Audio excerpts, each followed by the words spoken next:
Well, we all felt it yesterday, the end of daylight savings time. For most of us, that's that extra hour of sleep for one night. But for people living with dementia and those who care for those people, it could have a much bigger impact. And joining us this afternoon, Jim Herlihy from the Alzheimer's Association, Rocky Mountain region. So first of all, we were just talking about this. It's something that, some of us complain about it. Most people, the sun's going, it's dark early. We don't think about what impact this has. It's pretty serious for someone with dementia. Exactly. There's 76,000 Coloradans living with dementia in various stages, and they may not be able to process what's happening. And so we're seeing the gradual increase, the early nighttime, the darkening hours. But when it happens all of a sudden, then it can be startling to them. And so what we need to do as their caregivers is to comfort them and reassure them and hopefully anticipate this so that we're, keeping our homes brighter so that, it's not suddenly dark for them, and doing our activities earlier in the day, reducing caffeine consumption, something that might keep them up later, and then frankly just being there for them and reassuring them, because they will be confused and they will become agitated and perhaps argumentative. I was going to ask you about that. How does it manifest itself? What are some of the problems that come with the early onset of darkness for someone who might be struggling with dementia? How will you see it portrayed?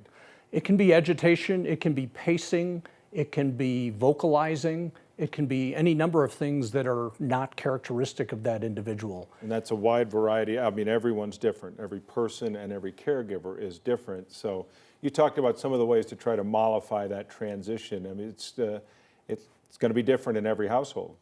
It is. But keeping the house bright, doing your activities, running errands earlier, not giving them caffeinated beverages later in the day so that they're more energized, helping them relax. If they become agitated, you can distract them. You can, talk about something else, watch a favorite TV show that they will find relaxing.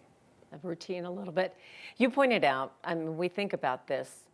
These are not professionals caring for people like this most of the time. Most cases, these people are at home.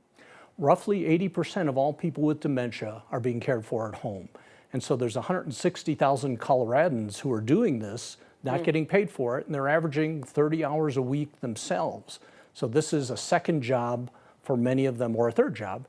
And so they have to be on top of their game, because they have to anticipate these changes and then be able to pivot when things don't go right. Now, if this conversation didn't solve all your problems, our 2.5 or 3 minutes talking about it, where can someone turn to get some help? If they find, especially if it's something like agitation or something that is really, creating problems in a household, where can someone turn to get some help?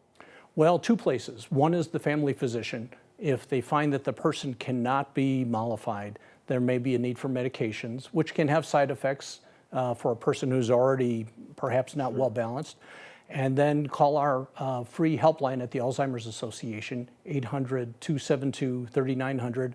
It's staffed by trained professionals 24 hours a day, and they can help guide people in the middle of the night when they have questions.